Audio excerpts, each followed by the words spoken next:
Thank you very much. It's a real pleasure to be here this morning. And it's really exciting to be speaking in a cinema. When I got here this morning, I went right to the back of the room just to take a picture of the screen because speaking in a cinema is something I've never had the pleasure of doing. Thank you very much for braving the rain and for coming out to see me this morning. So I'm going to talk to you today about how to influence to have the largest impact on your cause. And some of the time I'll be talking about individuals and what you can do as an individual. But I want you to be able to apply this to your organisation. So it will help you hopefully to understand what you can do as an individual and what your organisation can do. So if I'm ever mentioning individuals, please apply it to organisations as well because it works just the same. You can see my website on the screen, which is www.theinfluenceexpert.com. Please have a look at that. And this is going to be quite a whistle-stop tour through the world of influence and some of the things I think you should think about. And so if there's anything else that you would like to learn about, please have a look at the website. And please also speak to me afterwards. I'll hang around for a bit for coffee, and I'll be around at lunchtime as well if anyone wants to talk to me. So these are the areas that I'm going to talk to you about.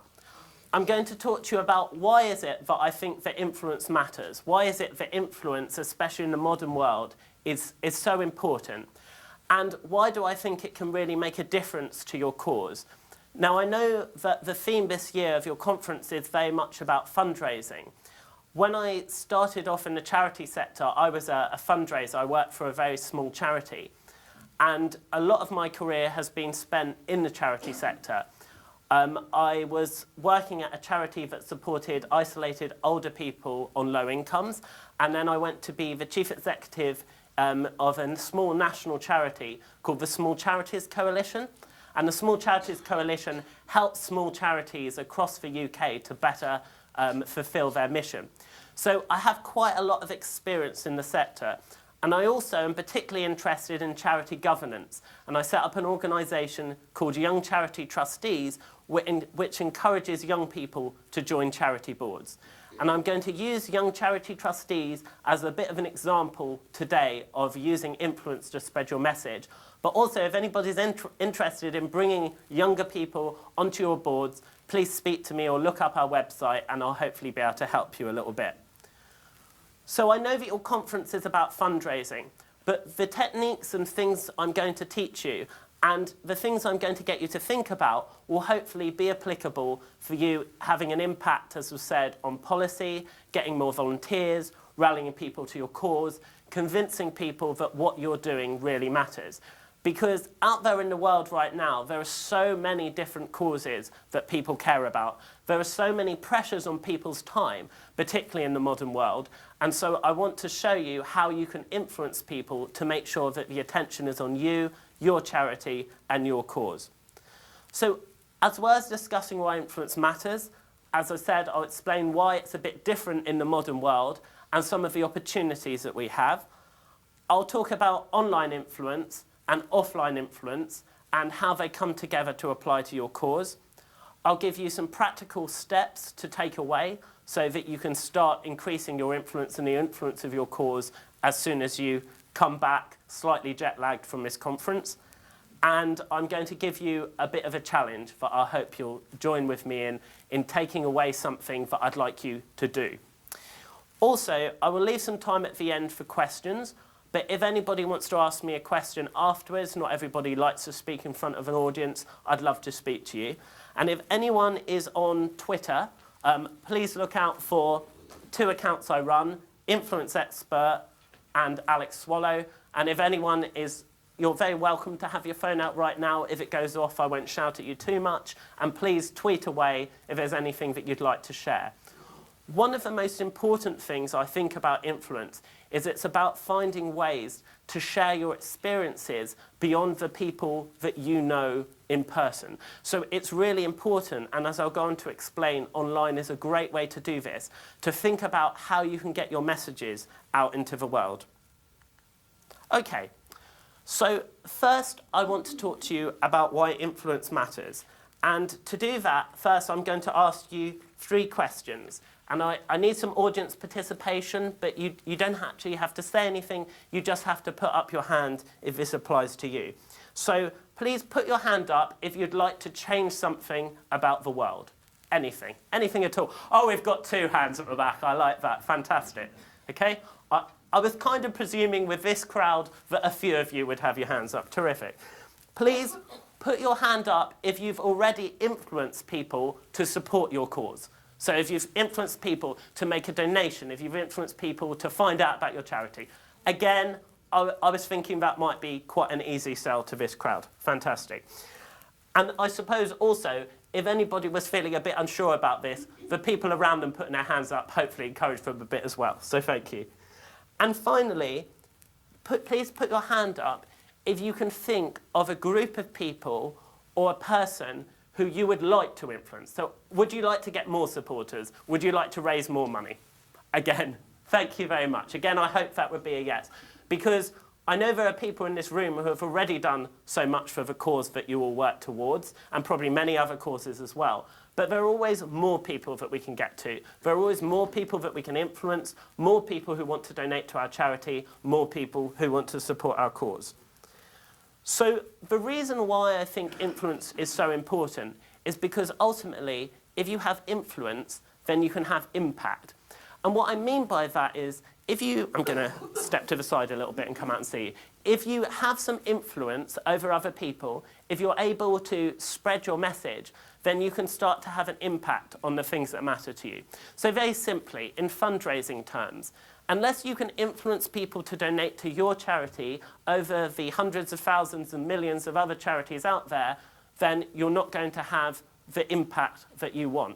Unless you can influence people to come along and give up their free time to be a volunteer for your charity rather than somebody else's charity, you're not going to have the impact you want. Now, these lessons, of course, aren't only applied to charities. They're applied to your own career and the careers of your families and the people that you know. So, as I say, this is about an organisational level, but also about an individual level. So, I want you to think about, really, the influence you already have. So everybody in this room has influence, and hopefully you have influence in a good way. So influence in itself is neither good nor bad. Some people can influence people in a terrible way, influence people to do bad things, and some people will influence people in a good way. And as I say, I hope very much, and I'm sure that your influence is good. But you already have some influence.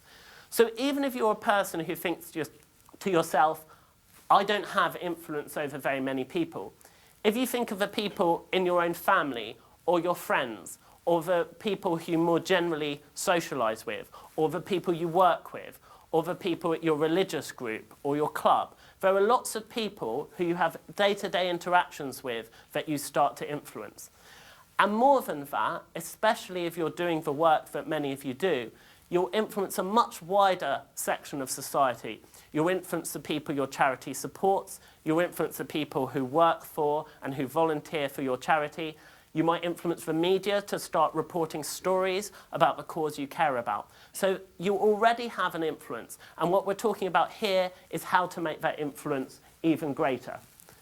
I believe that causes need influence to get things done. And the reason why I'm so passionate about this subject is when I started off in the sector, the charity that I worked for, I felt it did fantastic work. I felt that it was really important that the work we did was carried out and that no one else was doing that work. However, because we were so small and because we didn't have very much of a voice, it actually meant that most of the time we couldn't get the things changed we wanted to, and we couldn't get to the people that we wanted to, and we couldn't always make the difference that we wanted to. And sometimes I look at much bigger charities which had better resources or private companies outside the charity sector, and I'd think to myself, if only we had the possibility to influence things the way that they do, it would make a huge difference. Over time, I found some little tips and tricks to start growing the influence of that charity and charities that I've subsequently been involved with. So there are things, even as an individual or even as a very small organisation, that you can do to make a difference to your influence. But we need to think about, what is it about influence in the modern world that's so important? And what is it about influence in the modern world that is actually different? Well, the first thing to say is that there are opportunities like never before. Firstly, the amount of information that we have access to via the internet is greater than the information that kings, emperors, queens and princes would have had in the generations before us. We have access to amazing information to help us educate ourselves about the world, to help us make our arguments. We also have an amazing platform to reach out to people online. We also have the opportunity to travel to other countries, to speak to people from other countries, to grow our networks and to learn from each other. So first I want to say that I think we have a real opportunity as never before as individuals and organisations to influence others. But the problem often is that while these things should be a great leveller, they often aren't. And they often aren't because people lack confidence and they lack knowledge to use the tools that we have effectively. Some of the people who most need to spread their message and share what they have inside them with the world are people who are vulnerable, people who have had difficult lives, people who have been through a really hard time and maybe don't feel able to spread that message. So we need to think about how can we encourage some of those good stories to come out? How can we encourage people who have really interesting lives and lives that will be inspiring to others to come out? How can we make sure that our work has a bigger impact beyond us and our immediate circle? So I'm just going to briefly talk to you about what's the difference between online and offline influence. But before I do that, what I'd like you to do, I'm going to get you to do a very small activity, and you don't need to move anywhere or anything like that, apart from, I suppose, if you're not sitting near somebody else, because I need you to have a little chat. What I'd like you to do is just, and I'll just give you a couple of minutes of it, I'd like you to think about, is there a time that you can think about that you have influenced someone else to do something?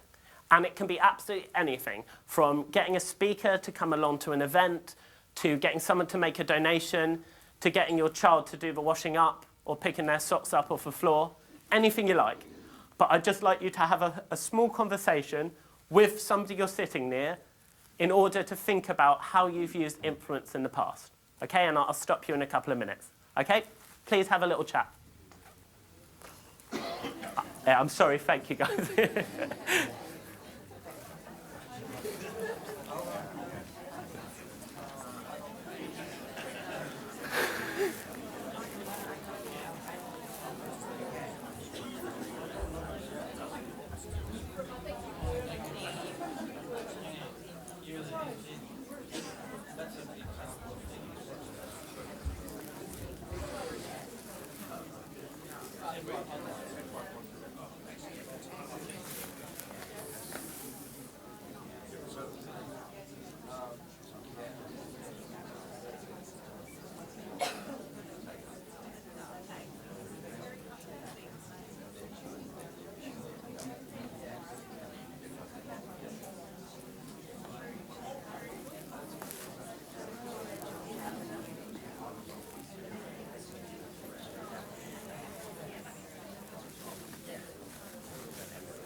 Okay. I know I haven't given you very much time, but I want you to, especially if you've just moved to sit with someone, please stay sitting there because I'd like you to talk to them again later, if that's okay. Hopefully, if you didn't know the person you were sitting next to, that's broken the ice a little bit for a conversation later, which is terrific. The point of you doing that exercise is two things. One is to help keep you awake so you're just not listening to me all the time, which is particularly important. And the second is that I want you to understand that when people think about things like influence, they often think about something really grand. And I'm sure many of you have influence in that way. But also, we can talk about influence in very small ways. And sometimes you influencing in a very small way can have a really big result, okay? So I just want you to think about you already have a capacity within yourselves to influence other people. So I'm going to give you a few bits of information and some practical tips now which will hopefully help you. So if we're thinking then of online influence, okay, we have at our disposal lots of ways now that we can influence people online. There are lots of platforms that we have for free. So things like LinkedIn, you might have seen on the previous slide the LinkedIn logo flash up. I'm a huge fan of LinkedIn. I'm a complete geek about LinkedIn. I've been to their headquarters a couple of times. They did invite me. I didn't just sneak in, I promise. And LinkedIn is fantastic because as a free platform, you have the ability to reach out to all sorts of people. A lot of people, though, don't use LinkedIn very effectively. A lot of people just keep LinkedIn within their own networks and use it as a sort of file of facts, I suppose. One of the great things about LinkedIn is you have the opportunity for a variety of means to reach out to people outside your networks. Just to give you two examples. My organisation, Young Charity Trustees, which I'll talking about in a minute, we have now about 3,500 members of our LinkedIn group. And it just started from me saying, who's interested in this topic of getting more young people on boards? And that group has grown so that over time, young people who want to become trustees and charities who want to find trustees and people passionate about board diversity have come together. And that's a platform that costs nothing apart from my time. Then on LinkedIn, you have things like the ability to write posts. You can write posts and use it as a blogging platform, and any subject you like, anything that you're a specialist in. And those will not only appear on your profile, but they will be shown to other people on LinkedIn who are interested in the same sorts of things that you are. So LinkedIn is one great example. There are many forms of social media, like Twitter and Facebook, and I won't go on to list them all here. But it's clear that we have an opportunity online without spending very much money to reach out to lots of groups of people. Many of your charities will have websites, and many of you may have personal websites. And the great thing about having a website is it's a piece of real estate that you control. Whereas on other pieces of social media, actually someone else sets the rules. On your website, you can have whatever you like, and you can present yourself and present your cause in the way that's important to you. The incredible thing about online influence is that it's enabled people who, in the real world, offline, didn't have any influence to really become quite influential. If you have a website that talks with passion about a particular topic, you can be a go-to person for the media to speak to on those issues, even if, without the internet, you would never have had the opportunity to spread that message. When I talk about offline influence, the sort of thing I'm talking about are things like how you come across to other people, how you speak, how you dress, how you present yourself, how you come across as a person, your ability to be convincing to other people. So you really need, as a person fighting for a cause, you really need to have that balance. You need to have the ability, if possible, to use online because it's such a big way to get in contact with people. But what you don't want is when people meet you, they think, wow, your online persona is one thing and your offline persona is something entirely different. And one of the steps in the model I'm about to show you is about authenticity. So it's very important that how you present yourself online and how you appear in real life is kind of similar, okay? Because if it isn't, you're going to be found out. When I say found out, that doesn't mean that, for example, you might be quite shy in real life, and then you might actually be someone who's reasonably demonstrative on the internet. But what you don't want, for example, is somebody who, on the internet, says really nasty things and in real life isn't prepared to debate them with someone or to back them up. You need to have something there which is authentic, okay?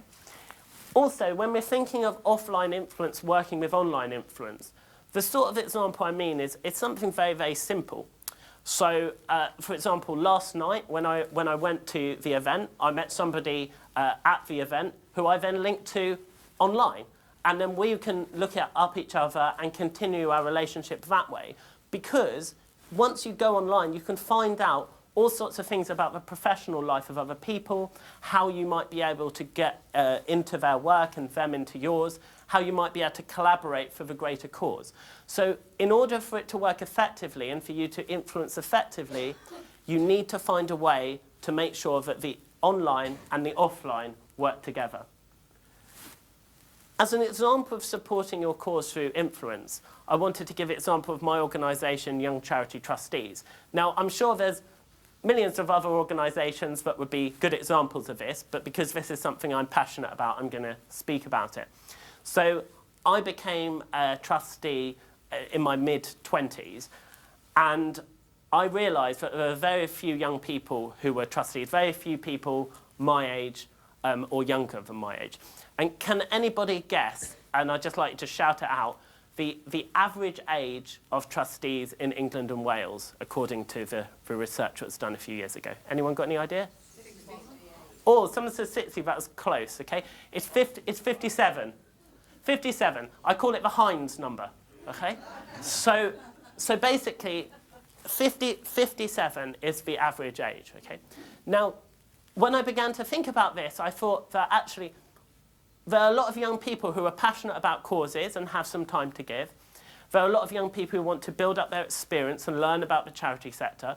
There are a lot of charities who are really looking for more people to join their boards and need that injection of fresh ideas. And so I wondered if other people would be interested. Through the internet, I've managed to build up our online support and our online reach across various social media platforms to about 14,000 followers, okay? And I go around giving a lot of talks on this issue, and I have a network of ambassadors that do the same, and we're about to experience our 5th year anniversary. Now, we've been able to spark a bit of a debate that much larger, better financed organisations have then taken on and started to discuss. We've been part of that debate. And we've been able to influence things and get involved with various initiatives just through the power of us growing our influence a little bit over time. It's a tiny organisation, it's just me and some volunteers, but we're able to punch above our weight because we have a cause we're passionate about and very clear on. We have a receptive audience who are keen to find out how this is possible to get young people onto boards, and we have a method for getting our information out there. So what I'd like to share with you now is what I call the LEAPS model. And this is just a model that I came up with to explain how to grow your influence. Now, I could talk to you probably for a day on each one of these steps, but this is just a real overview. So the LEAPS model is likability, expertise, authenticity, personal brands, and synthesis. And you can write it down. If you want to, you can look at the website. It's on the website, and I'll be sharing more on the website in time about this model.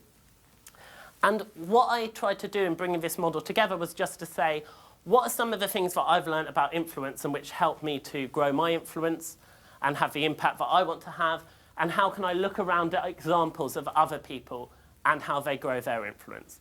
So to take each one of these in turn. Likeability basically means when you meet somebody, what do they think of you? Do they basically think that you're a decent person? Okay? You don't have to have the biggest amount of charisma in the world. You just need to come across as somebody that they might trust, want to do business with, want to learn more from. It means that do you show a genuine interest in other people? So people are often perceived as more likable if they show a genuine interest in what other people do and don't just talk about themselves. So it's really important that you try to see things from other people's perspective, and that will help you become likable as well. Expertise. In order to be influential, we need to show other people that we have expertise in something. That doesn't mean we need to be the absolute best in the world at something. It just means that we need to know that something about a topic that's more than other people. The way I'd like you to see it is as a continuum. Imagine you know something about a particular topic. I'll pick something random. Let's say flower arranging. Okay? You know loads and loads about flower arranging. The top flower arranger in the world knows a lot more than you. So if it was a continuum, the top flower arranger in the world would be at a 10. Okay? And maybe compared to them, you think you're only at a 6. But if you meet somebody who has an interest in flower arranging, but their level would only be a 3, to them, you seem like you're a real expert. You've actually got a lot more expertise than that person has. And actually, critically for me, you might be able to relate to that person and explain things better if you're just a few levels above them, whereas if you're at level 10 and they're at level 2 or level 3, okay? So when I'm talking about expertise, it can be relative expertise. It doesn't mean you need to be the absolute best. It means that you need to have something that you're passionate about and can show that you know something about. Authenticity, which I mentioned before. This is a sort of concept that has really come into popular parlance at the moment. You know, we talk about it with politicians. We talk about it for the charity sector. And actually, the authenticity of charities, I think, is the reason why a lot of people want to support charities with donations and to support them with their time. Authenticity, for me, is basically being the same people in all aspects of our lives. So it doesn't mean, of course, that when we're with our family, we act in exactly the same way that we would do in a more formal situation. But it means that in general, there's a consistency in the things that we do. And if we can be authentic people, it's much less likely that we'll come across as hypocrites. So for example, if we support a particular cause that campaigns on something, but in our private life, we do things that are completely contrary to the things that we're telling other people to do, that's not going to be a good way to influence people. So if we're interested in a particular cause, it's really important that we try to live the values of that cause. And to be honest, if you're involved in a cause and that cause doesn't resonate with who you are as a person, it's probably not the cause for you. I think you need to find something that you can really care about and it feels authentic. Personal brand. Okay? Have people heard about personal branding? Is that a general thing? Some people don't like the phrase personal brand. Firstly, because people think people who talk about personal brand must have a massive ego. And secondly, because people don't like to be packaged up like selling some toothpaste. So a lot of people are a bit uncomfortable with this. The thing to realise, though, is that we all have a personal brand, even if we don't think we do. And the reason for that is sometimes people will say things like, I'm not really visible online, I haven't joined Facebook, so I don't really have a brand online. But then your brand is somebody who doesn't join Facebook. That's your brand. And that might sound silly because that's a brand in opposition to something. But if you don't join Facebook, you're saying something about yourself. And that might be something positive or negative, depending on the person receiving that information. But you have a brand. And also these days, speaking online, for example, you can find many people online who don't actually think that they have much of an online presence. If you were mentioned in one newspaper article 10 years ago, there's a chance that you might be found online. Okay? If you signed one online petition, there's a chance you might be found online. Your personal brand, of course, isn't just about online, but online is a way that many people will find you these days. So you need to think about your personal brand. Or to apply this more widely, you need to think of the brand of your charity. So in your case, how does your local branch tie into the international vision of the charity? How does your charity compete with other charities in your area, both in your area of the charity sector and also charities literally in your surrounding area? What is it about the work you do that makes it stand out? It might not be the first thing that comes to mind. Okay? So often in order to craft our personal brand, we need to think a little bit about how other people think of us. Maybe we need to ask them, what's your impression of the work you do? What's the impression of me as a professional? And sometimes you might be surprised. Hopefully you'll be pleasantly surprised.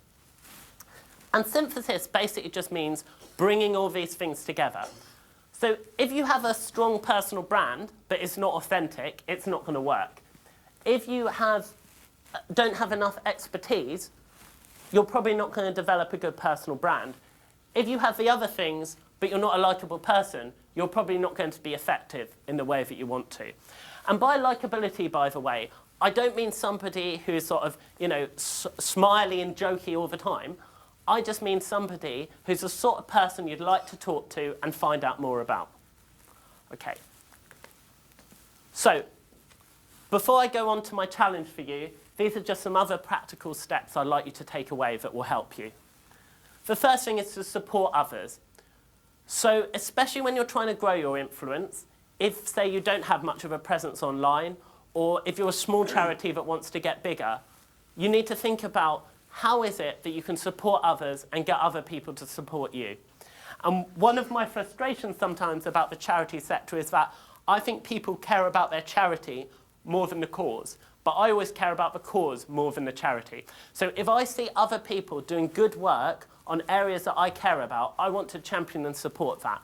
If I see other people promoting board diversity, I'm not going to say, oh no, we do board diversity, I don't want to support that. I'm going to share their message because I care about the cause. Okay? If you can always remember to support others, even if you get very, very influential, or you're very, very influential now, please try to support others. Think very carefully about who it is that you want to influence. So, for example, if you have a column in a local magazine, but that magazine is read by people who are very unlikely to be your donors, that will be much less effective than if you produce your own newsletter, but it goes straight into the hands of people who are very likely to be your donors. So even if you have a really big audience, if it's not an audience that's going to be effective in growing your influence so you can have a bigger impact on the things you care about, it's not going to matter. So have a laser-like focus about who you want to get to. And think very carefully about what's the best way to get to them. If you have a charity and you're trying to influence a particular person, suppose you're the head of that charity, you might still not be the best person to influence somebody. The person who's the best person to influence somebody might be a volunteer, or might be somebody who uses the services of a charity. They might be a better person to influence that person you're trying to get to. So always think about the best way to get to them. Enhance your reach by working with the right people. And what I mean by that is, there are some people out there already with a lot of influence. If you can grab hold of them and recruit them to your cause, and this could be anybody, people with a big online following, people with a big following in your local community, try to enlist their support. Because once you have a message that can be amplified by the voices of some influential people, it's going to go a lot further. So be very strategic in the people that you're engaging with to help you grow your influence and spread your message. And my final tip is that I want you to be proud of the progress you make.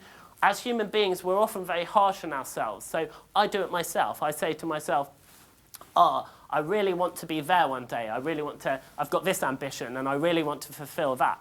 You know, if someone had told me at some point in my life that I would be giving a speech in a cinema, I wouldn't have believed them. Okay? So you need to be in the moment and to be really proud of the things you do. If you're proud of the things you do, it will help you feel that you can move forward and onto even greater heights.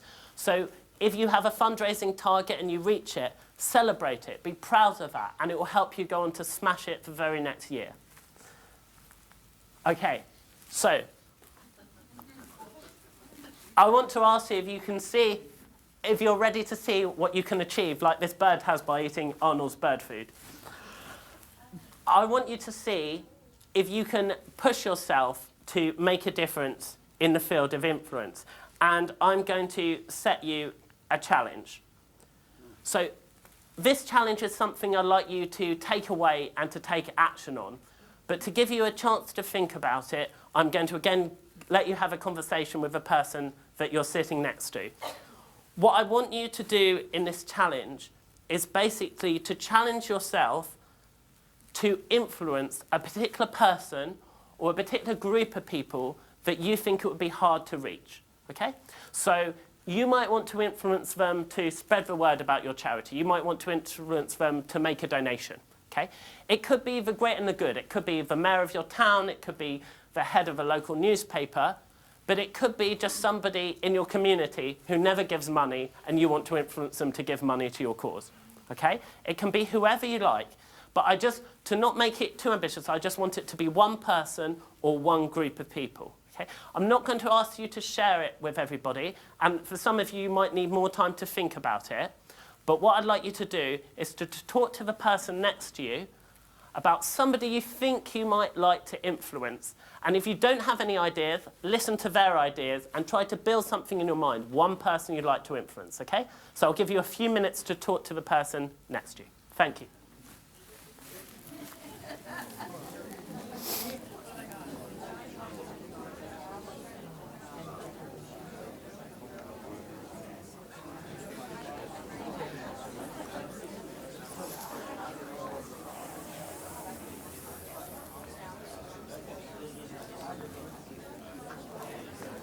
Okay.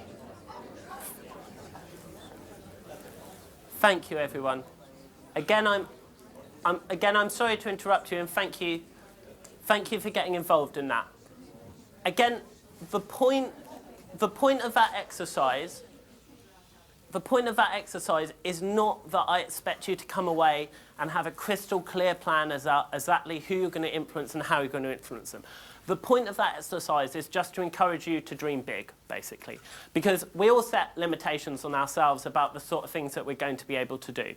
So my challenge to you really is whoever you've been thinking of, and you can change your mind if you decide there's somebody better or a different group, I want you to think about how are you going to influence them to help them donate to your cause, to help them volunteer for you, to help them spread the word, to change a policy, whatever it is that you particularly want to do, okay?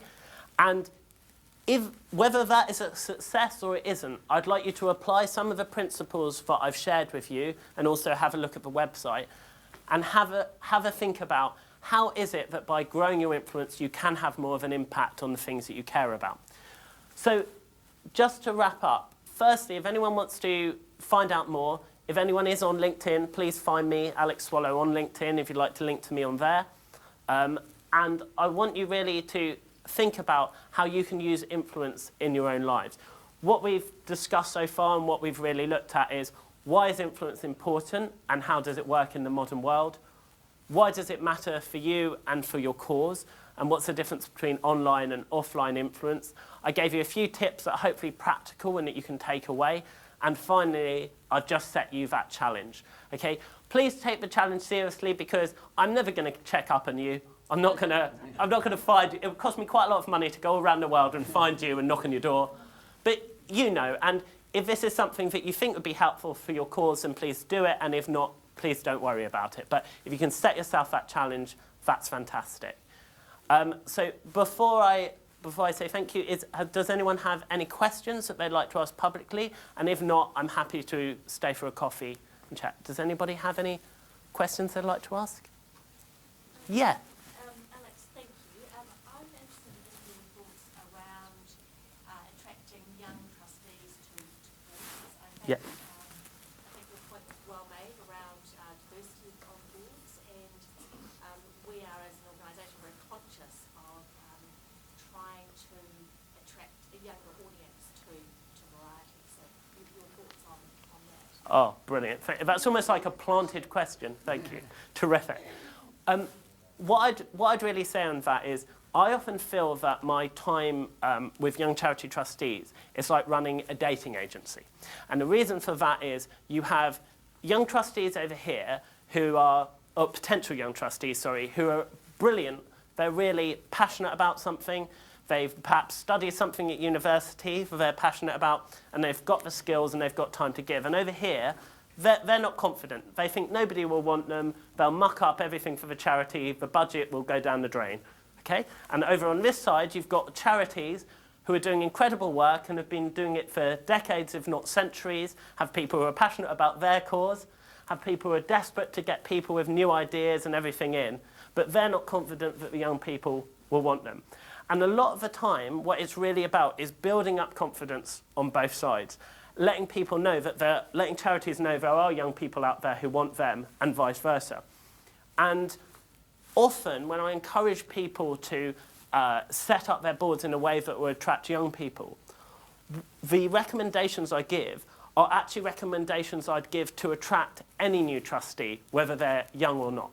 And those are things like, simple things like thinking about when and where board meetings are held, making sure that in recruitment it's more wide than just your circle of friends and contacts, making sure that board members get the appropriate training to enable them to do their job, making sure that they get an induction procedure where they meet the key person in the organisation, and simple things like a buddy system where if somebody is an experienced trustee and somebody is an inexperienced trustee, the experienced trustee can meet that person for a coffee and give them a bit of support outside the boardroom.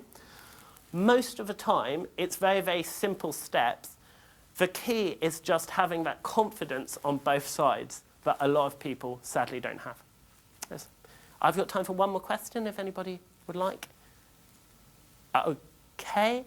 Okay, in which case it just remains for me to say thank you very much for listening to me and good luck with your cause. Thank you very much.